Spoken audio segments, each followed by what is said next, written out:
আসসালামু আলাইকুম ওয়া রাহমাতুল্লাহি ওয়া বারাকাতুহু। আজকে আমরা অনার্স ৩য় বর্ষ পরীক্ষার খাতায় লেখার নিয়ম সম্পর্কে আলোচনা করব। একদম শুরুতেই বলে রাখি, যাদের টার্গেট শুধু পাস বা মোটামুটি রেজাল্ট করা তাদের জন্য এই ভিডিওটা না, আমি তাদের জন্য এই ভিডিওটা বানাচ্ছি না। যাদের ভালো রেজাল্ট করা প্রয়োজন, ফার্স্ট ক্লাস পাওয়া প্রয়োজন, এ প্লাস পাওয়া প্রয়োজন, একদমই এক্সিলেন্ট টাইপের রেজাল্ট করা প্রয়োজন এবং যারা খুবই ডিসিপ্লিন, শুধুমাত্র তাদের জন্যই এই ভিডিওটা। সো যারা একদমই দুর্বল তারা চাইলে দেখে নিতে পারেন, কিন্তু আপনাদের জন্য এই ভিডিওটা না। ঠিক আছে? সো অনার্স ৩য় বর্ষ পরীক্ষার খাতায় লেখার নিয়ম সম্পর্কে আপনাদের হয়তোবা নতুন করে কোনো কিছুই বলার নেই। কারণ আপনারা ইতিমধ্যেই অনার্স ১ম বর্ষ এবং ২য় বর্ষের পরীক্ষা অ্যাটেন্ড করে এসেছেন। সো তারপরেও ৩য় বর্ষ সম্পর্কে আপনাদের ছোট্ট একটা ইন্ট্রোডাকশন দিয়ে দিই। আপনাদের কিন্তু ৮০ মার্কের লিখিত পরীক্ষা হবে, হ্যাঁ? এই ৮০ মার্কের লিখিত পরীক্ষা ৩ ক্যাটাগরিতে হয়। প্রথম ক্যাটাগরিতে ১০ নাম্বারের উত্তর করতে পারবেন। একটা অঙ্ক, একটা প্রশ্ন ১ নাম্বার, আর টোটাল প্রশ্ন থাকবে ১২টা। এর পরবর্তীতে আপনার খ বিভাগ থাকবে। প্রথমটা ক বিভাগ। খ বিভাগ থাকবে, আপনি ২০ নাম্বার অ্যান্সার করতে পারবেন। প্রতিটা প্রশ্নের মান হচ্ছে ৪। তো ৫টা কোয়েশ্চেন অ্যান্সার করতে পারবেন। কোয়েশ্চেন থাকবে টোটাল ৮টা, অর্থাৎ ৪ ৮ ৩২ নাম্বার থাকবে।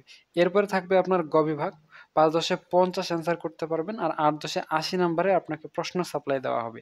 অর্থাৎ আপনি টোটাল ৮০ মার্কের অ্যান্সার করতে পারবেন, আর আপনাকে টোটাল ১২৪ মার্কের কোয়েশ্চেন দেওয়া হবে। সো এই ১২৪ মার্ক থেকে আপনি যদি 64 নাম্বার পান, 64 নাম্বার পান, তাহলেই আপনি এ প্লাস হয়ে যাবেন। এই ৮০ নাম্বারের মধ্যে ৬৪ নাম্বার পেলেই, মানে ৮০% নাম্বার পেলেই আপনি এ প্লাস হবেন। ঠিক আছে? এখন ক বিভাগের জন্য কত পেজ লিখবেন? ক বিভাগের জন্য ১০টা প্রশ্ন, এটার জন্য নির্দিষ্ট পেজ বরাদ্দ নাই। আপনি ৩ পেজ লিখতে পারেন।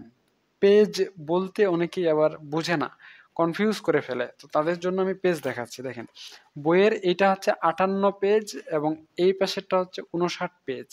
এরপরে এই পাশেরটা হচ্ছে ৬০ পেজ, এরপরে ৬১ পেজ, ৬২ পেজ, ৬৩ পেজ। ঠিক আছে? ক্লিয়ার? আচ্ছা। এগুলো হচ্ছে পেজ নাম্বার। ঠিক আছে? সো এরকমভাবে ৩টা পেজ লিখবেন। এখন যদি ৩টা পেজ লাগে তাহলে লাগলো, যদি না লাগে তাহলে ফাঁকা রেখে দিবেন। প্রথম ৩টা পেজ ফাঁকা রেখে দিবেন যদি ক বিভাগটা না লিখতে চান। আর লিখতে চাইলে লিখবেন। এর পরবর্তীতে আপনারা খ বিভাগে আসবেন। কারণ খ বিভাগের জন্য কিন্তু নম্বর বরাদ্দ হচ্ছে ৪। প্রতি নাম্বারের জন্য আপনি ১ পেজ লিখতে পারবেন না। লিখলে ভালো হয়, কিন্তু আমি নিজেও লিখিনি আর লেখার প্রয়োজনীয়তা বোধ করছি না। এই ৪ নাম্বারের জন্য আপনি ২ পেজ মিনিমাম ভালো করে লিখে দিবেন, তাহলেই যথেষ্ট।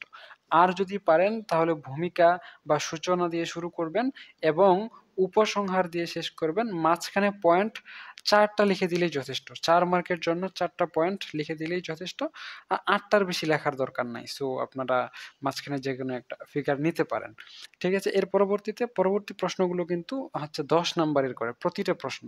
সো ১০ নাম্বারের জন্য আপনি ৪ পেজ লিখবেন। এখন এই ২ পেজের জায়গায় কিন্তু ৩ পেজ লিখলেও সমস্যা নাই। আমি ২ পেজ লিখেছি, সেজন্য ২ টাই রেকমেন্ড করি, কারণ অনেকেরই হাতের লেখা হচ্ছে স্লো। ঠিক আছে? সো যাদের হাতের লেখা স্লো তারা ২ পেজ লিখবেন যথেষ্ট।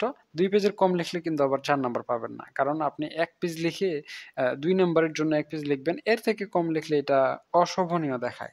আর ৩ পেজের বেশি লেখারও দরকার নাই। ৪ নাম্বারের জন্য ৪ পেজটা অত বেশি দরকার নাই। যদি আপনি লিখতে পারেন তাহলে ভালো, যদি না লিখতে পারেন এতটা গাধাখাটনি করার প্রয়োজনীয়তা নেই। এখন ১০ নাম্বারের জন্য আপনি ৪ পেজ লিখতে পারেন, সর্বোচ্চ ৭ পেজ লিখতে পারেন।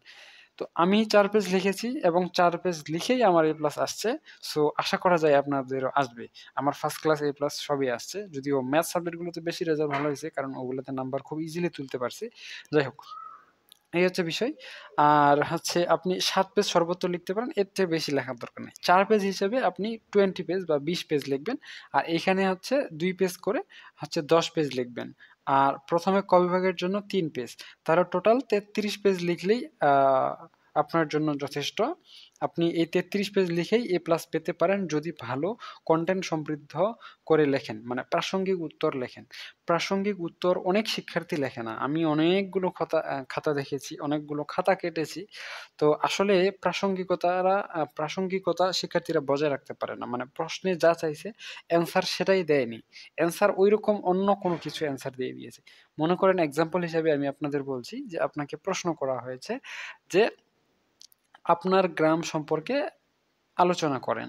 সো আপনি আলোচনাটা শুরু করছেন এভাবে যে, আমাদের গ্রামের নাম হচ্ছে শালবাহান। আমাদের গ্রামে একটি প্রাথমিক বিদ্যালয় রয়েছে, বিদ্যালয়ের সামনে একটি মাঠ রয়েছে, মাঠে গরু ঘাস খায়, গরুর ২ টা পা, সরি ৪ টা পা, ২ টা চোখ, ২ টা কান, ১ টা মাথা আছে এবং গরু দুধ দেয়, গরু খুব উপকারী প্রাণী এবং এই গরুগুলো আমাদের হচ্ছে ওই বিদ্যালয়ের মাঠে চরে, তাই আমি আমার গ্রামকে অনেক ভালোবাসি। তো আপনি এইভাবে যে অ্যান্সারটা দিলেন, এটা কি হচ্ছে আমাদের গ্রাম রচনা হইছে, মানে প্রশ্নের উত্তর হইছে, না হচ্ছে গরু সম্পর্কে উত্তরটা হয়ে গেছে বলেন তো? তো আপনি কিন্তু লিখেছেন আপনাদের গ্রাম সম্পর্কে, কিন্তু আপনাদের অ্যান্সারটা হয়ে গেছে গরু সম্পর্কে। সো এটাকেই বলে প্রাসঙ্গিকতা। প্রশ্নে যা চাইছে টু দ্য পয়েন্ট আপনাকে তাই অ্যান্সার করতে হবে, এটাই হচ্ছে বিষয়। সো এই প্রাসঙ্গিকতা যদি বজায় রাখতে পারেন ভূমিকা উপসংহার দিয়ে, তাহলে সবচেয়ে ভালো হয়। ভূমিকা উপসংহার দেওয়াটা বাধ্যতামূলক নয়, দিলে ভালো দেখা যায় এবং স্যারেরা পড়তে সুবিধা বোধ করে এবং এই যে পয়েন্টগুলো আছে, পয়েন্টগুলো দেখতেও খুবই সুন্দর দেখা যায়। সেজন্য আপনারা এভাবে অ্যান্সার করতে পারেন। ঠিক আছে? তো আপনাদের যে পরীক্ষার খাতা দিবে, খাতার হচ্ছে প্রস্থ হবে ১০ ইঞ্চি এবং দৈর্ঘ্য হবে ১২ ইঞ্চি। হ্যাঁ? তো আপনারা বড় খাতায় প্র্যাকটিস করবেন। এটা হচ্ছে টোটাল খাতাটা। তো আপনি যদি মার্জিন দেন, তো মার্জিন ১ ইঞ্চির বেশি তো মনে করেন মার্জিন দেওয়ার প্রয়োজনীয়তা নেই। সেক্ষেত্রে ৯ ইঞ্চি হবে প্রস্থ এবং ১১ ইঞ্চি হবে দৈর্ঘ্য। সো খাতাটা অনেক বড় হবে। সো আপনি বড় খাতায় লেখার প্র্যাকটিস করবেন। আর এইটা যে খাতার একটা পেজ, হ্যাঁ? বা পৃষ্ঠা, এই পৃষ্ঠায় এইভাবে লাইন আরকি। দাড়ি পর্যন্ত লাইন না। এইভাবে নরমাল লাইন, এই লাইনগুলোর সংখ্যা থাকবে ১৮ থেকে ২১। যদি আপনার ১৮ টা লাইনের কম হয় তাহলে আপনার হাতের লেখা পাতলা হচ্ছে, আপনাকে আরো ঘন করতে হবে। আর যদি ২১ টার বেশি হয় তাহলে এত বেশি লাইন লেখার দরকার নাই। আপনি ২১ টা পর্যন্ত লিখলেই যথেষ্ট। এই ১৮ থেকে ২১ এর মধ্যে থাকলেই যথেষ্ট। ঠিক আছে? এতটুকু আপনারা বিষয়টা বিবেচনা করবেন আর এগুলো একটু হিসাব কিতাব করে দেখবেন। এর পরবর্তীতে আপনারা এখন বলতে পারেন যে, "স্যার ৩য় বর্ষের পরীক্ষা তো আর কিছুদিন পর হবে। এখন আমরা কিভাবে প্রস্তুতি নিব?" আপনাদের জন্য স্পেশালি আমি বলছি, আপনাদের এখন ১ম একদম প্রধান কাজ হচ্ছে ব্যতিক্রম সাজেশন থেকে ৯৯% প্রশ্নগুলো প্লাস ৩ স্টার প্রশ্নগুলো মুখস্থ করে ফেলা সবগুলো বইয়ের। পাশাপাশি আপনাদের বইয়ে যদি ১০ টা চ্যাপ্টার থাকে, ১, ২, ৩, ৪, ৫, ৬, ৭, ৮, ৯, ১০। এই ১০ টা চ্যাপ্টারের মধ্যে আপনি বিগত ৫-৭ বছরের প্রশ্ন এনালাইসিস করে দেখেন যে কোন চ্যাপ্টার থেকে সবচেয়ে বেশি প্রশ্ন আসছে। মনে করেন ৫ম চ্যাপ্টার থেকে সবচেয়ে বেশি প্রশ্ন আসছে। তাহলে এটাকে আপনি ১ নাম্বার টার্গেটে রাখেন। মানে সবার ১ম এ আপনি ৫ম চ্যাপ্টার পড়বেন। কেন? কারণ সবচেয়ে বেশি প্রশ্ন ৫ম চ্যাপ্টার থেকে আসছে। এরপরে ৫ম চ্যাপ্টার বাদ দিয়ে এরপরে মনে করেন দেখলেন যে ৩য় চ্যাপ্টার থেকে সবচেয়ে বেশি প্রশ্ন আসছে। তা ২য় টার্গেটে আপনি রাখবেন ৩য় চ্যাপ্টার পড়বেন। হ্যাঁ? এরপরে মনে করেন যে ২য় চ্যাপ্টার থেকে সবচেয়ে বেশি প্রশ্ন আসছে। তাহলে ৩ নাম্বার টার্গেটে ২য় চ্যাপ্টার রাখবেন। এরপরে মনে করেন যে ১ম চ্যাপ্টার থেকে সবচেয়ে বেশি প্রশ্ন আসছে। তাহলে ১ম চ্যাপ্টারকে ৪র্থ টার্গেটে রাখবেন। এখন আপনি কত পার্সেন্ট নাম্বারের প্রস্তুতি নিতে চান? ফর এক্সাম্পল, যে আপনি চান A+ এর প্রস্তুতি নিতে। মানে ৮০ নাম্বার। মানে ৮০ র মধ্যে কিন্তু আবার ৬৪। সো A+ মানে ৮০% নাম্বার পেতে চান বা ৮০% এর প্রস্তুতি নিবেন। তাহলে ১০ টা চ্যাপ্টারের ৮০% যত হয়, ৮ টা চ্যাপ্টার হয়। এইভাবে ৪র্থ টার্গেট মনে করেন, এরপরে হচ্ছে ৫ম টার্গেট এটা, এটা হচ্ছে ৬ষ্ঠ টার্গেট, এটা হচ্ছে ৭ম টার্গেট, হ্যাঁ? এটা হচ্ছে ৮ম টার্গেট, এটা হচ্ছে ৯ম টার্গেট আর এটা হচ্ছে ১০ম টার্গেট। যেহেতু ৮০% নাম্বার আপনার প্রয়োজন, তাহলে আপনি এই ১ম ৮ টা টার্গেট পুরা করেন। এখন মনে করেন আপনার তো অত নাম্বার দরকার নেই। আপনি ফার্স্ট ক্লাস পেলেই যথেষ্ট। তাহলে ১ম ৬ টা টার্গেট আপনি পুরা করেন। যদি মনে করেন যে স্যার আমার তো শুধু পাস হলেই যথেষ্ট, তো শুধু পাসের জন্য ৪ টা টার্গেট কমপ্লিট করলেই যথেষ্ট। ৪০% নাম্বার। হ্যাঁ? তাহলে ১ম ৪ টা চ্যাপ্টার পড়ে নেন যেগুলো থেকে সবচেয়ে বেশি কোয়েশ্চেন আসে। এভাবেই পড়বেন। এখন তারপরেও অনেকেই অনেক প্রবলেম ফেস করে যে স্যার কোন অধ্যায়গুলো পড়বো এবং অধ্যায়ের ভেতরে কোন প্রশ্নগুলো পড়বো, হ্যাঁ, কোন পয়েন্টগুলো পড়বো। পয়েন্ট তো মুখস্থ থাকে না, ধারা তো মনে থাকে না, সূত্র তো মনে থাকে না, সূত্র তো পারি না, হ্যাঁ, ইংরেজি তো বুঝতে পারি না, হ্যাঁ, কি প্রশ্ন করছে ওটা বুঝতে পারি না, কি উত্তর লিখবো সেটা বুঝতে পারি না, হাতের লেখা তো একদম বাজে অবস্থা। সো হাতের লেখা কেমন লাগবে? মোটামুটি লেভেলের হাতের লেখা লাগবে।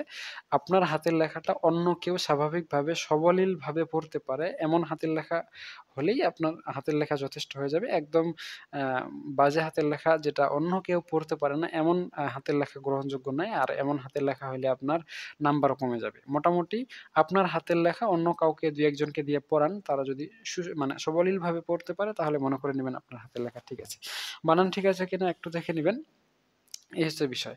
আচ্ছা, পরীক্ষার খাতায় লেখার নিয়মের মধ্যে আরেকটা নিয়ম হচ্ছে ধারাবাহিকতা বজায় রাখা। সো আপনি ধারাবাহিকতাটা ২ ভাবে বজায় রাখতে পারেন।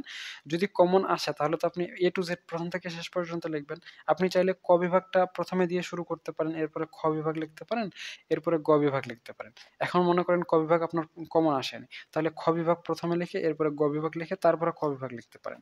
অথবা মনে করেন ১ম এ গ বিভাগ লিখলেন, তারপরে ক লিখলেন, তারপরে খ লিখলেন। মানে যেভাবে ইচ্ছা সেভাবেই লিখতে পারেন। এখন ১ম এ ক, তারপরে খ, তারপরে গ লেখাটা সবচেয়ে ভালো, এবং এই ক বিভাগের ভিতরের যে প্রশ্নগুলো রয়েছে এগুলোরও ধারাবাহিকতা বজায় রাখাটা খুবই গুরুত্বপূর্ণ। কারণ আপনাদের কোয়েশ্চেনে লেখা থাকে যে প্রতিটি বিভাগের বিভিন্ন প্রশ্নের উত্তর ধারাবাহিকভাবে লিখতে হবে। একই বিভাগের বিভিন্ন প্রশ্নের উত্তর ধারাবাহিকভাবে লিখতে হবে। তো যখন এই লেখাগুলো লেখা থাকে, এই যে এখানে লেখা আছে যে প্রতিটি বিভাগের বিভিন্ন প্রশ্নের উত্তর ধারাবাহিকভাবে লিখতে হবে। সো এরকমভাবে লেখা থাকে। সো এইরকম যদি লেখা থাকে তাহলে আপনাকে অবশ্যই ধারাবাহিকতা বজায় রাখতে হবে। সো আপনি যদি ধারাবাহিকভাবে লিখতে পারেন তাহলে তো খুবই ভালো। কারণ আ এই যে এইখানে দেখেন আরেকটু ডিটেইলসে বলা আছে। যেমন একই প্রশ্নের বিভিন্ন অংশের উত্তর ধারাবাহিকভাবে লিখতে হবে। আচ্ছা, এটা ২০১৮ সালের, এই যে এইখানে দেখেন আরো লেখা আছে একই বিভাগের বিভিন্ন প্রশ্নের উত্তর ধারাবাহিকভাবে লিখতে হবে। বুঝতে পারছেন? সো এইভাবে আপনাকে ইনস্ট্রাকশন দেওয়া থাকবে যে আপনি এখানে লেখা আছে দেখেন প্রতিটি বিভাগ থেকে প্রশ্নের উত্তর ধারাবাহিকভাবে লিখতে হবে। তো আপনি যদি নিজে, নিজে ধারাবাহিকভাবে লিখতে পারেন, ধারাবাহিকতা মেইনটেইন করতে পারেন খুবই ভালো। যদি না পারেন তখন কি করবেন? যদি না পারেন তখন পেজ ফাঁকা রাখবেন। সো আপনি কতটুকু লিখবেন সেটা তো আপনার টার্গেটে থাকবে। ফর এক্সাম্পল আপনি খ বিভাগের অ্যান্সার লিখতেছেন। ফর এক্সাম্পল ক বিভাগ। আমি আপনাদের ভালো করে এক্সাম্পলটা দিয়েই বোঝাচ্ছি। মনে করেন যে আপনি ক বিভাগটা ১ম এ শুরু করলেন। এখন ক বিভাগের মধ্যে ৫ টা কোয়েশ্চেন আপনি পারেন, ৫ টা পারেন না। তাহলে কি করবেন? তো ৫ টা পারেন, যে ৫ টা পারেন সে ৫ টা লেখেন। আগে না। মনে করেন ৫ টার মধ্যে কটা পারেন, হ্যাঁ? এখন খটা পারেন না। তাহলে কি করবেন? কটা এই ৩ টা লাইনে বা ২ টা লাইনে বা ১ টা লাইনে যতটুকু হয় আনুমানিক কটা লিখে দিলেন। এরপরে খটা লিখে খর জায়গাটা ফাঁকা রেখে দিলেন। এরপরে মনে করেন গ পারলেন। গটা এখানে লিখে দেন। আবার মনে করেন ঘ পারলেন না। ঘটা রেখে দেন। পরে টা লেখেন। মানে ওইভাবে মাঝখানে ফাঁকা রেখে দেন। আর ৩ পেজের বেশি আপনার যাবে না। কারণ ১০ টা প্রশ্ন ৩ পেজের বেশি যাওয়ার কোনো প্রশ্নই নাই। আপনার একটা পেইজে ৫ টা প্রশ্নের অ্যান্সার লেখা যায়। ৪ টাও যদি ধরে নিন তাহলে ৩ ৪ এ ১২ টা প্রশ্ন। মানে ১০ টা প্রশ্ন আপনি অনায়াসে লিখতে পারবেন। এরপরে মনে করেন আপনি আমি যেটা বললাম খ বিভাগ। সো খ বিভাগের জন্য ৪ নাম্বার। আপনি কত পেজ লিখবেন এইটা তো এস্টিমেট করতে পারবেন। আপনি একজন স্টুডেন্ট। আপনি যদি এটা এস্টিমেট করতে না পারেন যে আপনি কত পেজ লিখবেন তাহলে এটা কেমন, স্টুডেন্টের তো বৈশিষ্ট্যটা ভালো হইল না। সো আপনি এস্টিমেট করবেন যে ৪ নাম্বারের জন্য আমি ২ পেজ লিখব। এখন খ বিভাগের মধ্যে আপনার ৩ টা প্রশ্ন হবে। মানে ৬ পেজ আপনি লিখতে পারবেন। বাকি ৪ পেজ লিখতে পারবেন না। যেই ৪ পেজ লিখতে পারবেন না ওই ৪ পেজ ফাঁকা রাখবেন। তাহলেই তো হয়ে গেল। মনে করেন যে ২ নাম্বার প্রশ্নের উত্তর আপনি লিখতে পারছেন। ভালো কথা। ৩ নাম্বার প্রশ্নের উত্তর লিখতে পারেননি। তো ২ টা পেজ খালি রেখে দিন। এটা সম্ভাবনাময় যে আপনি উত্তর লিখতে পারবেন। এমন যদি হয় যে ৩ নাম্বার প্রশ্নের অ্যান্সার আপনি কোনোভাবেই লিখতে পারবেন না, সেক্ষেত্রে তো আর ফাঁকা রাখার দরকার নাই। এরপরে আপনি ৪ নাম্বারে চলে যাবেন। সো আপনি এভাবে ফাঁকা রেখে পরবর্তী অংশগুলো কভার করতে পারেন। এরপরে যদি পরে আপনি লিখতে পারেন তাহলে ওই ফাঁকা জায়গাটাতে আপনার হচ্ছে আ যে প্রশ্নগুলো রেখে দিয়েছিলেন ওই প্রশ্নগুলো পরবর্তীতে লিখে নিবেন। আর যদি মনে হয় যে সেগুলো লেখার সময় পাবেন না বা এখন তো অনেক সময় চলে গেছে, এখন কি করব? এখন তাহলে কিছুই করতে হবে না। আপনাকে পেজটা জাস্ট এভাবে কেটে দিতে হবে। কেটে দিয়ে আপনি নিচে লিখবেন পেজ টার্ন ওভার। শেষ। এই নিচে এরকম লিখতে পারবেন না। এই আমি যেটা করে দিছি এটাই। আমি যেটা করে দিছি এটাই লিখে দিবেন।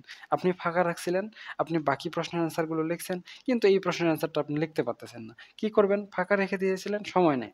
তাহলে এভাবে কেটে দিয়ে লিখে দিবেন পেজ টার্ন ওভার, মানে পিটিও শেষ। আপনার তো আর এখানে রকেট সায়েন্স খাটানোর কোনো প্রয়োজনীয়তা নাই।